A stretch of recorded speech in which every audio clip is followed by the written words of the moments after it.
In August of 1955, catastrophic floods devastated Connecticut, washing out tracks and bridges on the Central Vermont Railway through Stafford Springs. This video explores the destruction, the massive rebuilding effort, and the flood control project that relocated the mainline to prevent future catastrophes. In August 1955, two back-to-back hurricanes, Hurricane Connie, August 11 through 13th, and Hurricane Diane, August 17 through 19, brought record-breaking rainfall to Connecticut. Many rivers, including the Quinnebog, Naugatuck, Farmington, and Housatonic, overflowed. Towns across the state saw catastrophic flooding, with dozens of bridges and hundreds of homes destroyed. Stafford is a hill town in northeastern Connecticut. The Willimantic and Middle Rivers, along with smaller brooks, run through its valleys and village centers. These waterways swelled far beyond their banks in August of 1955. Downtown Stafford Springs was heavily damaged when floodwaters tore through Main Street, washing out business, homes, and bridges. Roads and rail lines were destroyed, isolating sections of the town.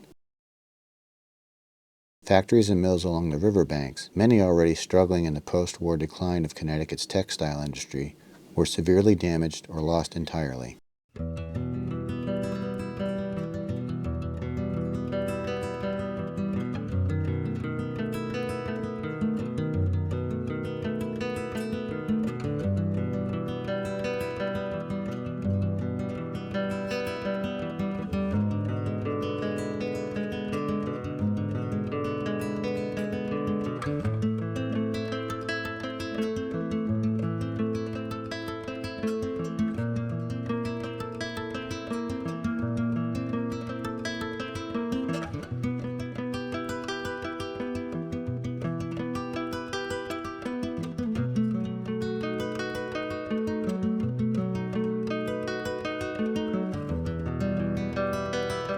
These historic videos were shot in the immediate aftermath of the flood. They illustrate the overwhelming power of water as it tore through Stafford.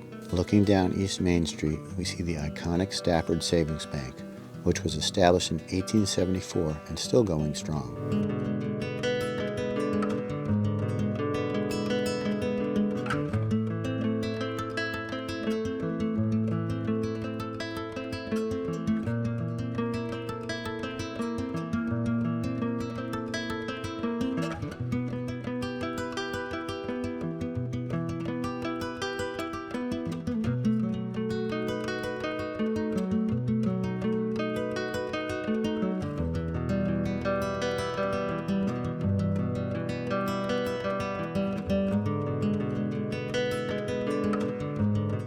The Spring Street Railroad crossing lights are flashing. However, the railroad tracks and the Allen Memorial Bridge are both underwater. No trains this day.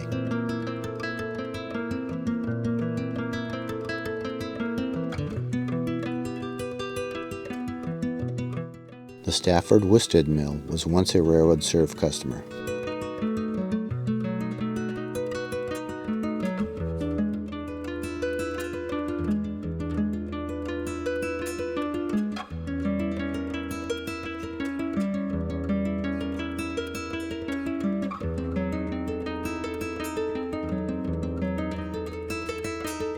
Stafford Hollow is located a few miles up the Furnace Brook.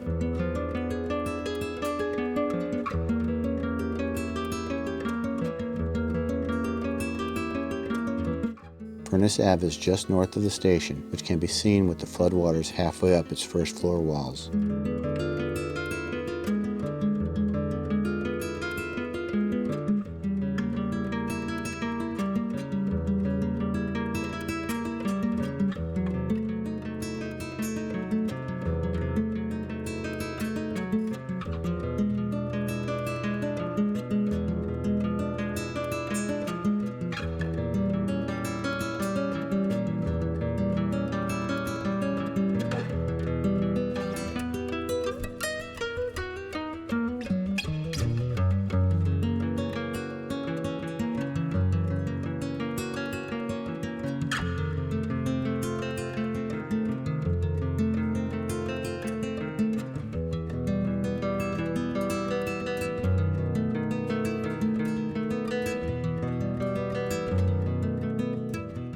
The station is also visible in this view from North Main Street.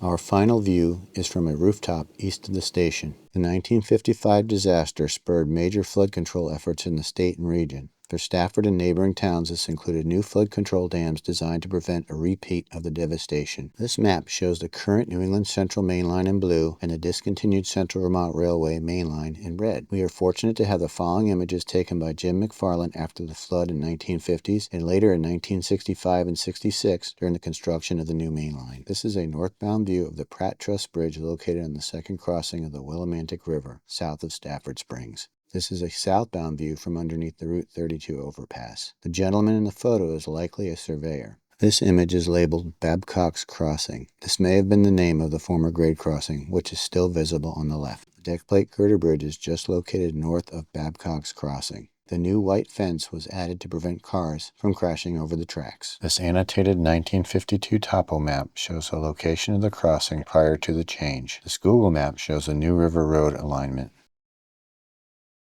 As it entered Stafford Springs, the Central Vermont Railway made a sharp turn near the confluence of the Middle River and Furnace Brook, where the Willimantic River begins. The small yard here served local industries both on and offline. The freight house and yard office are no longer extant. In this image, we are looking north and the back side of the Warren Town Hall is visible.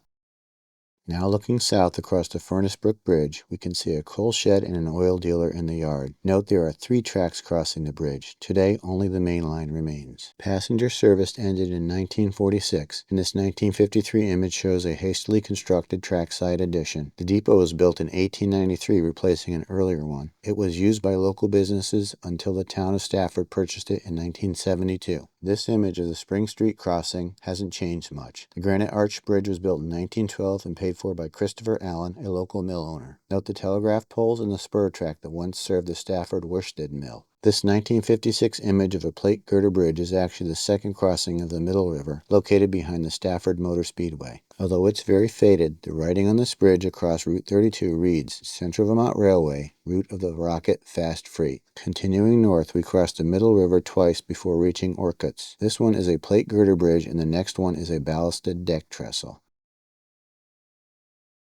This 1930s image shows the same ballasted deck bridge looking north at track level. From here we can see the Orcutt's Depot, the Orcuttville Mill, and the Orcuttville Road crossing. The depot has been moved nearby and the mill burned down in 1979. This is a 1956 image of the bridge over Middle River just below Orcutt's Pond Dam. This trestle was on the original main line at the north end of Orcutt's Pond.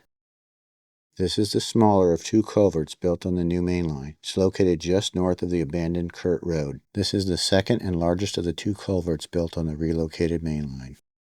The well-dressed gentlemen are inspecting the roadbed before ties and rails are installed. On the left is Charlie J. Morrill, assistant engineer, and on the right is Fred W. Hutchinson, the general manager. This image from 1965 is labeled Jewett's Crossing. Today it is called Crow Hill Road. The new main line will diverge here, heading south in the swampy clearing to the right. Note the tall pine tree with the red arrow above is the same in this photo and the next photo. In this image, we are standing on the original main line looking south. On our right is the new roadbed being constructed. The next few images are of the new main line construction.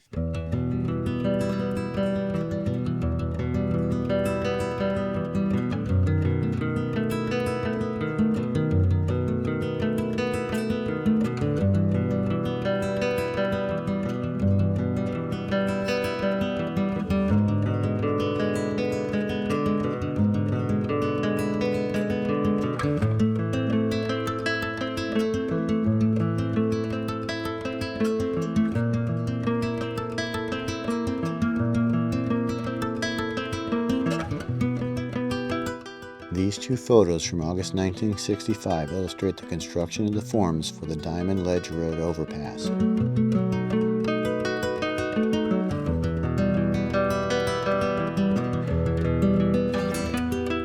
The final image shows the view to the north of the Diamond Ledge overpass in April 1966.